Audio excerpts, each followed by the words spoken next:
আমাদের সম্মুখে মূল্যবান বয়ান পেশ করবেন আমাদের জামিয়া হুদুদ শিমালিয়ার ছাত্র, শরিয়া বিভাগের ছাত্র ভাই তরিকুল ইসলাম সাহেব। ওনার বক্তব্যের বিষয় হচ্ছে আল্লাহ রাব্বুল আলামিন কিয়ামতের ময়দানে 7 শ্রেণীর লোককে স্থান করে দিবেন। এই ব্যাপারে এই বিষয়ের উপরে তিনি বক্তব্য পেশ করবেন। আমি ভাইকে ওনার মূল্যবান বক্তব্য পেশ করার জন্য বিনীতভাবে অনুরোধ জানাচ্ছি। আসসালামু আলাইকুম ওয়া রাহমাতুল্লাহি ওয়া বারাকাতুহু। নাহমাদুহু ওয়া নুসাল্লি আলা রাসূলিহিল কারীম, আম্মা বা'দ। قال الله تعالى في فرقانه الحميد وقرآنه المجيد: أعوذ بالله من الشيطان الرجيم، بسم الله الرحمن الرحيم. يوم يفر المرء من أخيه وأمه وأبيه وصاحبته وبنيه. وقال شفيع البلا سيد الورى رسول الله صلى الله عليه وسلم في حديث من أحاديثه المباركة: 7 يظلهم الله في ظله يوم لا ظل إلا ظله: إمام عادل، وشاب نشأ في عبادة الله، ورجل قلبه معلق بالمساجد। সম্মানিত হাজরিন, মহান আল্লাহ পাক রব্বুল আলামিন পবিত্র সালাতুল ইশার পরে আমাদের সকলকে এই মহতী জলসায় বসার তৌফিক দান করেছেন। তাই সকলেই কালিমাতুশ শুকর আদায় করে বলি আলহামদুলিল্লাহ। হাদিস শরীফে এসেছে যে বান্দার কোনো আমল কবুল হয়েছে কিনা এটা আপনি কিভাবে বুঝবেন? যখন আপনি একটা আমল করার পর আরেকটা আমল করার তৌফিক পান, তখন বুঝতে হবে যে এর আগের আমলটা কবুল হয়েছে। তো যেহেতু আলহামদুলিল্লাহ আমরা ইশার সলার পরেই আমরা আরেকটা নেক আমল করার জন্য বসেছি সবাই, তাহলে আশা করা যায় যে আমাদের ইশার সলাটা কবুল হয়েছে। তো শুকরিয়া জ্ঞাপন করছি মহান আল্লাহ পাক রব্বুল আলামিনের। তারপর শুকরিয়া জ্ঞাপন করছি আর ইসলামী সেন্টারকে, যারা এত সুন্দর একটি মহতী জলসা অ্যারেঞ্জ করেছেন, এবং সৌদি প্রবাসী সকল ভাইদেরকে শুকরিয়া জ্ঞাপন করছি।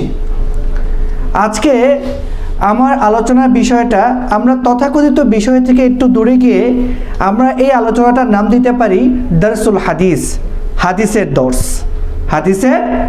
দর্স। তো আজকের আমার আলোচনার বিষয় হলো কিয়ামতের দিন যে 7 শ্রেণীর মানুষ আল্লাহর আরশের ছায়ার নিচে তার স্থান পাবে। এটি একটি গুরুত্বপূর্ণ একটি হাদিস। এই হাদিসটি এসেছে বুখারী শরীফে। এর রাবি, এর বর্ণনাকারী হলো হযরত আবু হুরায়রা রাদিয়াল্লাহু আনহু। তাহলে সর্বপ্রথম আমরা এই হাদিসের বর্ণনাকারী হযরত আবু হুরায়রা রাদিয়াল্লাহু তাআলা আনহুর ব্যাপারে জেনে নিই। হযরত আবু হুরায়রা রাদিয়াল্লাহু তাআলা আনহু, ওনার এটা কিন্তু আসল নাম না। ওনার আসল নাম হলো আব্দুর রহমান। কি নাম ভাই?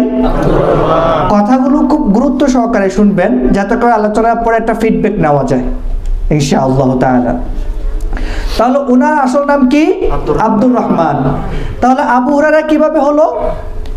বলা হয় যে হিররতুন আরবি শব্দ, এর অর্থ হলো বিড়াল। এই শব্দটাকে যদি আমরা ইসমুত তাসগীর অর্থাৎ হুরায়রা, এর অর্থ হলো ছোট বিড়াল। হুরায়রা অর্থ ছোট বিড়াল। হযরত আবু হুরায়রা রাদিয়াল্লাহু তাআলা আনহু উনি বিড়াল খুব পছন্দ করতেন। তো একবার রাসূলের মজলিসে আসছেন ওনার হাতের আস্তিনের নিচে ছোট্ট একটা বিড়াল নিয়ে। তো রাসূল সাল্লাল্লাহু আলাইহি ওয়াসাল্লাম এটা দেখে আবু হুরায়রাকে খুব মজা করে বললেন, ইয়া আবা হুরায়রা, ইয়া আবা হুরায়রা। বলা দরকার ছিল ইয়া আব্দুর রহমান। কি বললেন? ইয়া আবা হুরায়রা।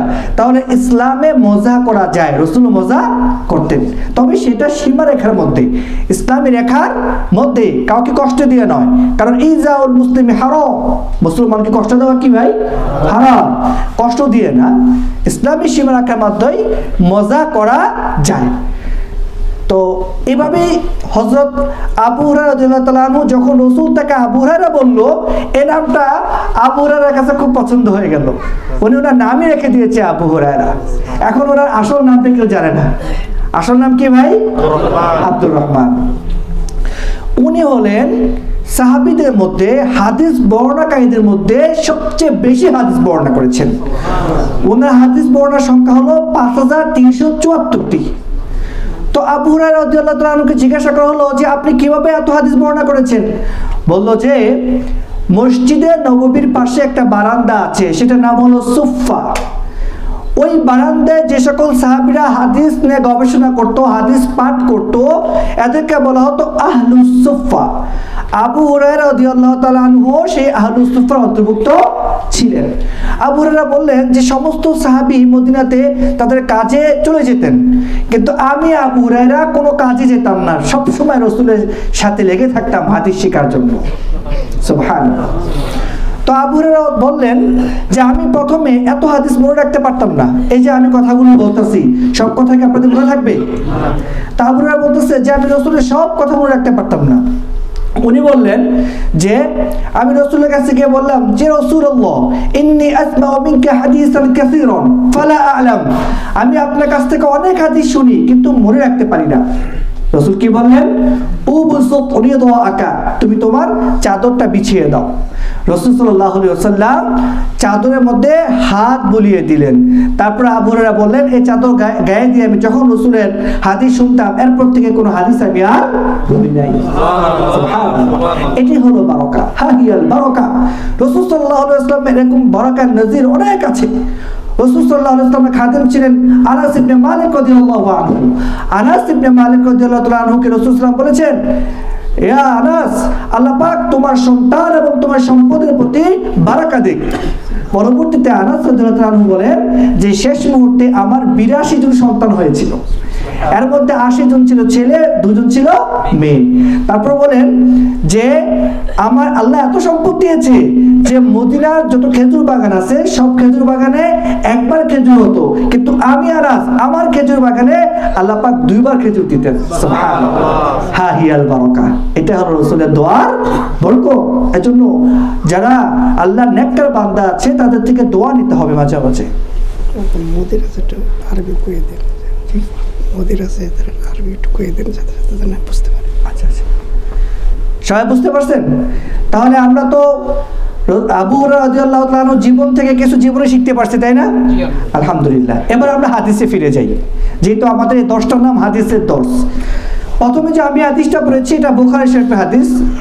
সেটা হলো যে সাবাতুন, 7 ব্যক্তি, 7 শ্রেণী, ইউজিল্লুহুমুল্লাহু ফি জিল্লিহি, আল্লাহ পাক বলেছেন এই 7 শ্রেণীকে আমি আমার ছায়ায় ছায়া দান করব। আমি আমার ছায়া বলতে আরশের ছায়া।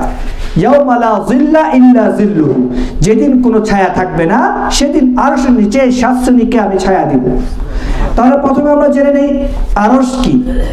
আল্লাহ পাক পবিত্র কোরআনে বলেছেন আর রহমানু আলাল আরশিস তাওয়া, আল্লাহ পাক আরশে আছেন। আল্লাহ পাক কি? আরশে আছেন। এখন আরশ কোথায়? যদি প্রশ্ন করি আরশ কোথায়, তাহলে বলবো আরশ হলো মহাবিশ্বের উপরে। আরশ হলো মহাবিশ্বের উপরে। আমরা যে উপরে তাকাই, উপরে তাকালে কি দেখি ভাই?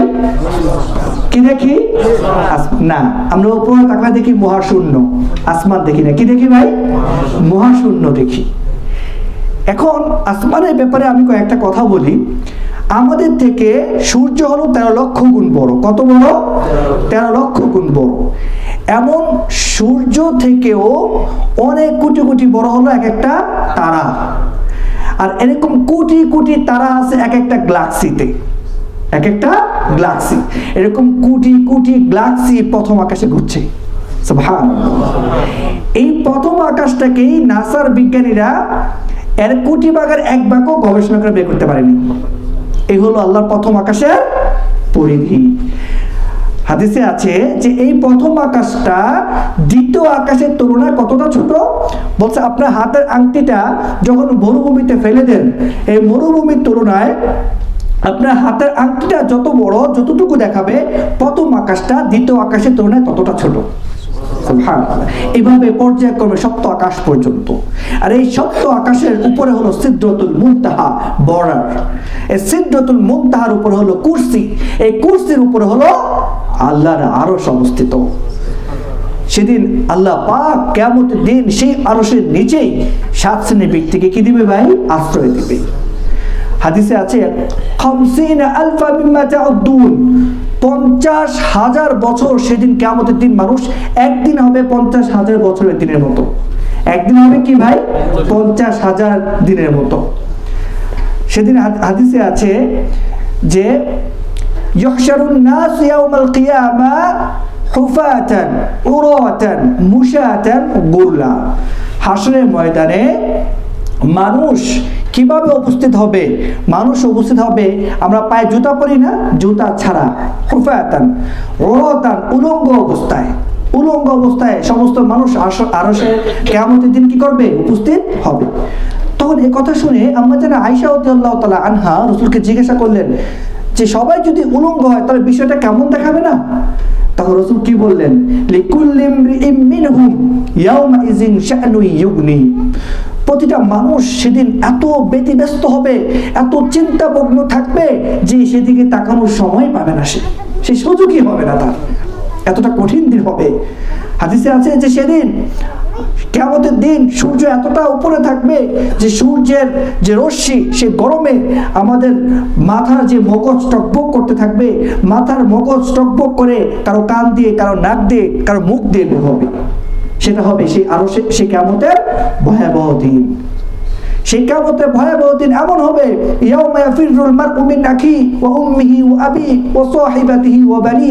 সেদিন কেউ ভাইকে চিনবে না ভাই, সেদিন ছেলে সন্তানকে চিনবে না, বাবাকে চিনবে না, মাকে চিনবে না, মা তার সন্তানকে চিনবে না। মানুষ এতটা দিশেহারা থাকবে সেই কিয়ামতের দিন। সেই কঠিন মুহূর্তে আল্লাহ পাক রব্বুল আলামিন হাদিসে আছে 7 শ্রেণীর ব্যক্তিকে সেই আরশের নিচে ছায়া দিবে। কয় শ্রেণীর ব্যক্তি ভাই? 7 শ্রেণী। এর মধ্যে একজন হলো মালিকুন আদিলুন, ন্যায় বিচার, ন্যায় বিচারপূর্ণ কি? বাদশা। যে বাদশা সবার সাথে ইনসাফ প্রতিষ্ঠা করে, তার দলের লোক সেই জন্য তার জন্য একটা হুকুম, এর জন্য একটা রায়, দলের বাইরে আরেকটা রায়, এরকম না, সবার জন্য এক ইনসাফ কায়েম করে, সে ন্যায়পরায়ণ বাদশা। আল্লাহ রাসূল সাল্লাল্লাহু আলাইহি ওয়াসাল্লাম বলেছেন, ইন্নী হারামতু যুলমা আলাইয়া ফালা তাযালামু, যে আমি আমার উপরে জুলুমকে হারাম করে দিয়েছি, সুতরাং তোমরা একে অপরের উপরে কি করবে না? জুলুম করবে না। আল্লাহ জুলুম পছন্দ করে না। আমরা রুমে থাকি, আমরা এক রুমে 5 জন 6 জন থাকি, এমন কেউ আছে যে কাজ থেকে মাত্র আসলো, আরেকজন আসছে, সে অনেক আগেই রুমে ছিল, সে উচ্চ সুরে কথা বলতেছে, আরেকজন ভাই কি হচ্ছে ভাই? কষ্ট হচ্ছে, এটাও একটা জুলুম। আমি কিছু ফোনে শুনছি, আরেকজন ভাই ঘুমাচ্ছে, তার ঘুমে ডিস্টার্ব হচ্ছে, এটাও একটা জুলুম। আমাকে রুমের বাইরে গিয়ে কথা বলতে হবে বা আমার হাজত পূর্ণ করতে হবে। তাহলে আল্লাহ পাক ন্যায়পরায়ণ বাদশাকে আরশের নিচে ছায়া দিবে। সে ন্যায়পরায়ণ বাদশা রাষ্ট্রের দিক থেকে। হাদিসে আছে আলা কুল্লুকুম রাইন ওয়া কুল্লুকুম মাসউলুন আন রাইয়াতিহি। আমরা প্রতিটাই একজন নেতা, কেউ পরিবারের নেতা, কেউ মাদ্রাসার নেতা, কেউ মসজিদের নেতা, প্রত্যেকেই তার অধীনস্থকে ন্যায় ইনসাফের সাথে প্রতিষ্ঠা করতে হবে। প্রত্যেকেই আমরা আরশের ছায়া নিচে ছায়াদান করতে পারবো ইনশাআল্লাহ। একজন প্রথম ব্যক্তি। আর দ্বিতীয় ব্যক্তি হলো শাবুন নাশা ফি ইবাদাতিল্লাহ, ওই যুবক, যে যুবক তার যৌবনকে আল্লাহর রাহে পূর্ণ করেছে, আল্লাহর রাহে দিয়েছে, সে যুবক। এখন যুবক বলতে আমরা কি বুঝি? যুবক বলতে বুঝি 20 থেকে 40 বছর। এই 20 বছরকে বলা হয় কি ভাই? যৌবনের বয়স। আর ইবাদত কি? ইবাদত মানে হলো রোজা, নামাজ, জিকির, এগুলোই কি ইবাদত শুধু? না, ইবাদত হলো আল্লাহ যে সকল কাজের আদেশ করেছেন সেগুলি হলো ইবাদত। আমরা যে এই যে নসিহত শুনছি, এটাও একটা ইবাদত। একটা মানুষকে ভালো কাজে আদেশ করছি, এটাও একটা ইবাদত। তাহলে ইবাদত যে কিছুই হতে পারে। তাহলে আমাদের জীবনটাকে কি করতে হবে? ইবাদতের মধ্যে যৌবনটাকে কি করতে হবে? শেষ করতে হবে। তাহলে আল্লাহ পাক রব্বুল আলামিন এই ব্যক্তিকেও কি দিবেন? আরশের ছায়ার নিচে ছায়াদান করবেন। হাদিসে আছে যে 5 জন ব্যক্তি, 5টা জিনিস আছে, যে 5টা জিনিসকে তোমরা গুরুত্ব দাও। 5টা জিনিসের মধ্যে একটা হলো হায়াতাকা ক্বাবলা মাউতিক, তুমি তোমার জীবনকে মৃত্যুর আগে গুরুত্ব দাও। 2 নম্বর হলো গিনাকা ক্বাবলা ফাকরিক, তোমার দারিদ্র আসার আগে তুমি তোমার ধনাঢ্যকে সচ্ছলতাকে গুরুত্ব দাও। 3 নম্বর হলো সিহহাতাকা ক্বাবলা মারাদিক, তোমার অসুস্থতা আসার আগে তুমি সুস্থতাকে গুরুত্ব দাও।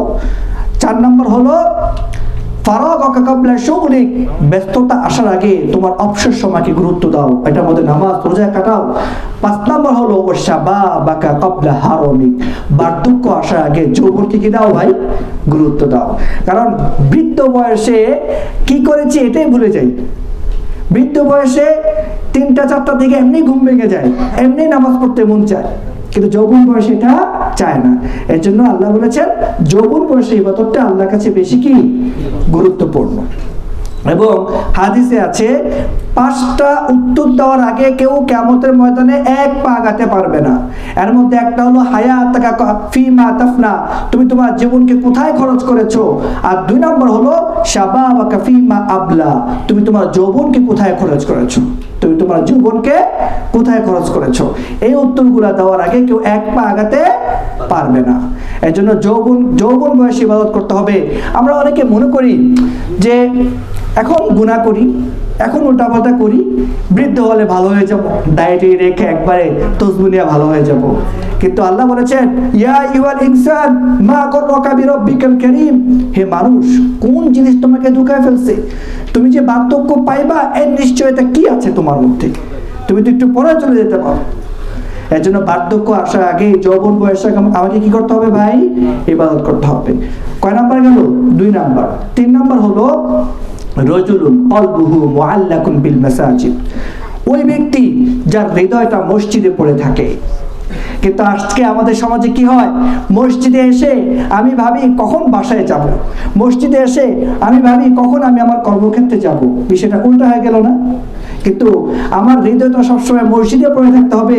হাদিস শরীফে আছে মান গাদা ইলাল মসজিদি আও রাহা আ'আদাল্লাহু লাহু নুজুলান ফিল জান্নাতি কুল্লামা গাদা আও রাহা, যে ব্যক্তি মসজিদে গমন করে সকালে অথবা বিকালে, সে যতবারই গমন করে তার জন্য আল্লাহ পাক জান্নাতে একটা মেহমানখানা প্রস্তুত করে রেখেছে।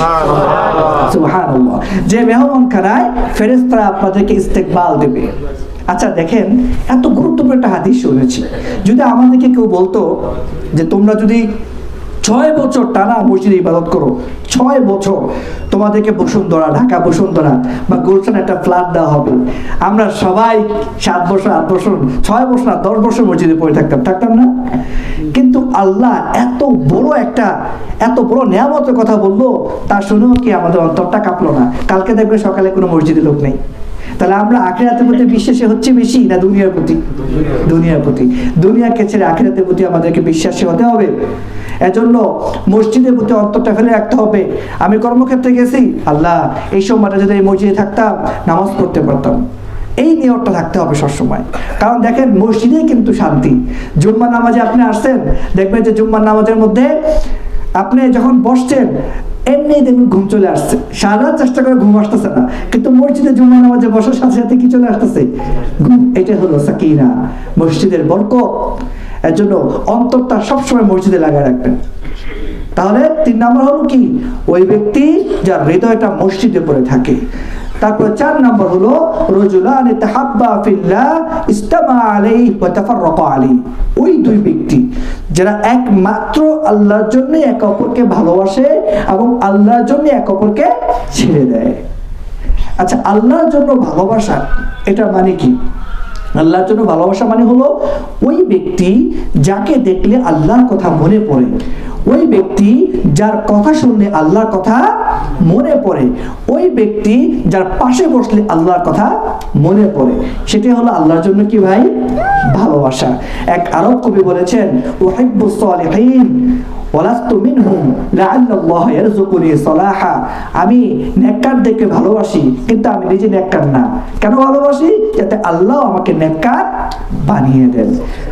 সুবহানাল্লাহ। পবিত্র কোরআনে আল্লাহ পাক বলেছেন রব্বি হাবলি মিনাস সালিহিন, আল্লাহ আপনি আমাকে নেককারদের অন্তর্ভুক্ত করেন। এর জন্য বেশি বেশি কার সাথে চলতে হবে ভাই? নেককারদের সাথে। আর আমরা কি করি? এমন বন্ধুর সাথে চলি যে এই বন্ধুর সাথে চললে আমাদেরকে হিন্দি ফিল্মের দিকে নিয়ে যায়, গুনার দিকে নিয়ে যায়। এমন বন্ধু আমাকে ত্যাগ করতে হবে। কেন? আল্লাহর জন্য ওই বন্ধু ত্যাগ করতে হবে। তাহলে আল হুব্বু ফিল্লাহ আল বুগদু ফিল্লাহ, একমাত্র আল্লাহর জন্যই ভালোবাসতে হবে, আল্লাহর জন্য একে অপর থেকে দূরে সরতে হবে। তাহলে আল্লাহ পাক সেই আরশের নিচে আমাদেরকে ছায়া দেবে। আমি আপনাদের সকলকে আল্লাহর জন্য ভালোবাসি, আপনারা তো আমাকে আল্লাহর জন্য ভালোবাসেন, তাই না? আলহামদুলিল্লাহ। তাহলে এই যে আমি আপনাদেরকে আল্লাহর জন্য ভালোবাসি, আপনারাও আমাকে আল্লাহর জন্য ভালোবাসেন, আমরাও কিন্তু একটা শ্রেণীর অন্তর্ভুক্ত হয়ে গেলাম। আলহামদুলিল্লাহ, অন্তর্ভুক্ত হলাম না? এই যে রজুলান তাহাব্বা ফিল্লাহ ইজতামা আলাইহি ওয়া তাফাররাকা আলাইহি, এ হলো 4 নাম্বার। 5 নাম্বার হলো রজুলুন দাআতু ইমরাআতুন যাতু মানসিবিন ওয়া জামালিন ফাকালা ইন্নী আখাফুল্লাহ। ওই ব্যক্তি, যে ব্যক্তিকে একজন মর্যাদাবান, সৌন্দর্য, একজন সুন্দরী মেয়ে তাকে অপকর্মের দিকে আহ্বান করে এবং আমার সাথে অপকর্ম করো, কিন্তু ওই লোক বলতেছে ফাকালা ইন্নী আখাফুল্লাহ, আমি আল্লাহকে ভয় করি, আমি তোমার কাছে যাব না। সে ব্যক্তিও দেখেন, হযরত ইউসুফ আলাইহিস সালামকে জুলেখা 7টা দরজার ভিতরে নিয়ে বলছে চলো আমরা কি করি? অপকর্ম করি। ইউসুফ আলাইহিস সালাম কি বলেছিলেন? মাআযাল্লাহ, আল্লাহর পানা চাই। ফাকালা ইন্নী আখাফুল্লাহ, আমি আল্লাহকে ভয় করি। 7 দরজার পিছনে আমাকে কেউ না দেখলেও আমাকে কে দেখছে? আল্লাহকে দেখছে। জুলেখার সে অপকর্মে ইউসুফ আলাইহিস সালাম সাড়া দেয়নি। তাহলে আমাদেরকে কি এরকম অপকর্ম থেকে দূরে থাকতে হবে? আল্লাহ পাক পবিত্র কোরআনে বলেছেন কুল্লিল মুমিনিনা ইয়াগুদ্দু মিন আবসারিহিম ওয়া ইয়াহফাযু মিন ফুরুজিহিম, আপনি মুমিনদেরকে বলে দেন, বিশ্বাসীদেরকে বলে দেন, তারা যাতে তাদের চক্ষুকে নিচে রাখে এবং তাদের লজ্জাস্থানকে হেফাজত করে। রাসূল সাল্লাল্লাহু আলাইহি ওয়াসাল্লাম এক হাদিসে বলেছেন মাইয়াতমানু লি মা বাইনা লিহিয়াইহি ওয়া মা বাইনা রিজলাইহি আযমান লাহুল জান্নাহ, যে ব্যক্তি তার 2 চোয়াল এবং তার লজ্জাস্থানের হেফাজত করতে পারে, তার জন্য আমি জান্নাতের নিশ্চয়তা করে দিলাম। এই 2টি অঙ্গ, একটা হলো জবান আর একটা হলো কি? লজ্জাস্থান। এই 2টা অঙ্গের হেফাজতের নিশ্চয়তা দিতে পারলে রাসূল আপনাকে জান্নাতের নিশ্চয়তা দিয়েছেন। দেখেন আমাদের অধিকাংশ গুনাহ কিন্তু এই 2টার মাধ্যমে হয়, জবানের মাধ্যমে গুনাহ হয়, তাই না? আরেকটা গুনাহ কি? লজ্জাস্থানের মাধ্যমে হয়। তাহলে এই 2টা হেফাজত করতে পারলে রাসূল সাল্লাল্লাহু আলাইহি ওয়াসাল্লাম কি আমাদেরকে জান্নাতের নিশ্চয়তা দিয়ে দিয়েছেন। তাহলে সব সময় যখনই কোনো গুনাহর কথা চিন্তা চলে আসবে, সাথে সাথে ইউসুফ আলাইহিস সালামের কথা চিন্তা করব, সাথে সাথে এই হাদিসের কথা চিন্তা করব, ইন্নী আখাফুল্লাহ, এখানে আমাকে কেউ দেখছে না, কিন্তু দেখছে কে? আল্লাহ। আমাকে এখানে কেউ না দেখলো, আল্লাহ সব সময় দেখছে। তাই সব সময় আমরা গুনাহর কথা চিন্তা আসলেই প্রথমে আল্লাহর আযাবের কথা চিন্তা করব আর আল্লাহর নাজার কথা চিন্তা করব।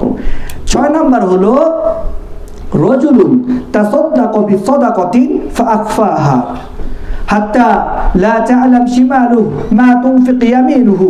ওই ব্যক্তি যে এত গোপনে সদকা করে, এত গোপনে দান করে যে তার বাম হাত কি দান করছে, যে তার ডান হাত কি দান করছে, তার বাম হাত জানে না। ডান হাতে কি দান করছে, তার বাম হাত জানে না, এত গোপনে দান করছে। কিন্তু আশ্চর্য, আজকে আমরা কি করি? মসজিদে মাইকে এলান করি যে সভাপতি সাহেব 1 লাখ টাকা দান করছে, সবাই মারহাবা বলি, সবাই কি বলি? মারহাবা বলি। দেখেন, যখন আমরা লোক দেখানোর জন্য দান করব, তখন আমার চিন্তা থাকবে যে এই দানটাতে আল্লাহ খুশি হোক, আমার মানুষও কি হোক? খুশি হোক। এটাই কিন্তু শিরক। এটাই কি? শিরক। আল্লাহর খুশির সাথে বান্দার খুশিকে আমি চাচ্ছি, শরীক করে ফেলতেছি। এটা রিয়া, এটা আল্লাহ পছন্দ করেন না। একটা হাদিস আছে যে কিয়ামতের ময়দানে এক ব্যক্তি যাবে, গিয়ে বলবে আল্লাহ আমি তো নিশ্চিত জান্নাতি। কেন? কারণ আমি তো আল্লাহ দুনিয়াতে অনেক বড় বড় মসজিদ করছি, অনেক মাদ্রাসা করছি, অনেক এতিমখানা করছি, আমি তো জান্নাতে যাব। আল্লাহ বলছে তোমার জন্য জাহান্নাম। কেন?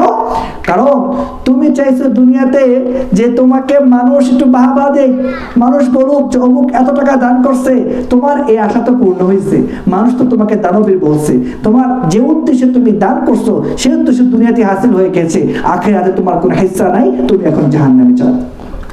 নাউজুবিল্লাহ। এজন্য একমাত্র আল্লাহর জন্য কি করতে হবে ভাই? দান করতে হবে, আল্লাহর জন্যই সদকা করতে হবে, যাতে মাত্র কেউ না জানে। কিছু টাকা রমজান মাসে আসছে, কিছু টাকা আল্লাহর জন্য আমি দান করে দিই, যাতে করে এটা আমার মধ্যে থাকুক। হাল্লাকা সিররুন ইনদাল্লাহ, তোমার কি এমন একটা গোপন বিষয় আছে যেটা আল্লাহ জানেন আর কেউ জানে না। এজন্য কিছু কিছু সিক্রেট আমরা কিছু হলে এই সব কিছু সোশ্যাল মিডিয়াতে প্রচার করে দিই না, কিছু সিক্রেট আমার নিজের মধ্যে রাখবো যেটা একমাত্র আল্লাহর জন্য করছি। এজন্য কিছু আমল করব যেটা একমাত্র আল্লাহর জন্য। একমাত্র কি ভাই? আল্লাহর জন্য। হাদিসে আছে যে আল্লাহ পাক সর্বপ্রথম দুনিয়াকে সৃষ্টি করার পর দুনিয়া টালমাটাল হয়ে যাচ্ছিল, স্থির হচ্ছিল না। তখন আল্লাহ পাক পাহাড়কে পলক হিসেবে রাখলো, যাতে পাহাড় দিয়ে দুনিয়াটা কি করে টলমলে না হয়।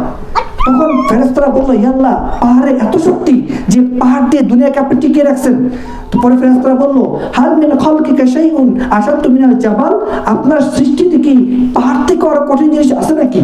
আল্লাহ বলছে, আছে। কি আছে সেটা? পাহাড় থেকে শক্তিশালী হলো হাদিদ, লোহা। লোহা দিয়ে পাহাড় কাটে না? লোহা দিয়ে কি করে ভাই? পাহাড় কাটে। পরে ফেরেশতারা বললো, হাল মিন খালকিকা শাইউন আশাদ্দু মিনাল হাদিদ, আপনার সৃষ্টি জগতে কি লোহার থেকে কঠিন কোনো জিনিস আছে? আল্লাহ বলছে, হ্যাঁ, লোহার থেকে কঠিন জিনিস আছে। বলছে কি?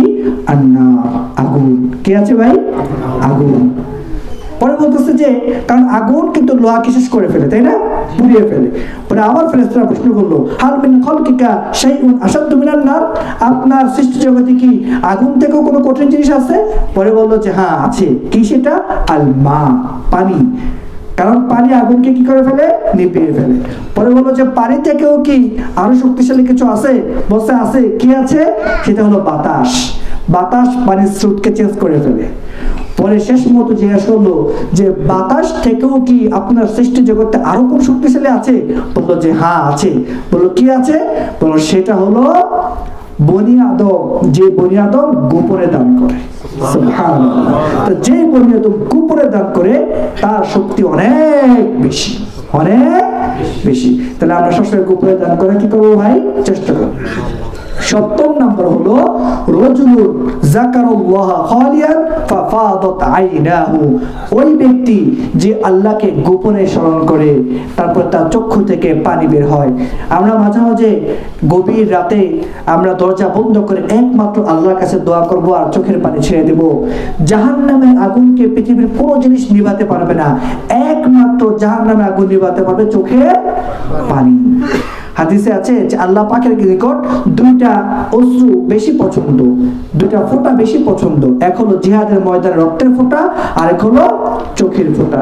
এই চোখের ফোঁটা কখনো কি করবে না?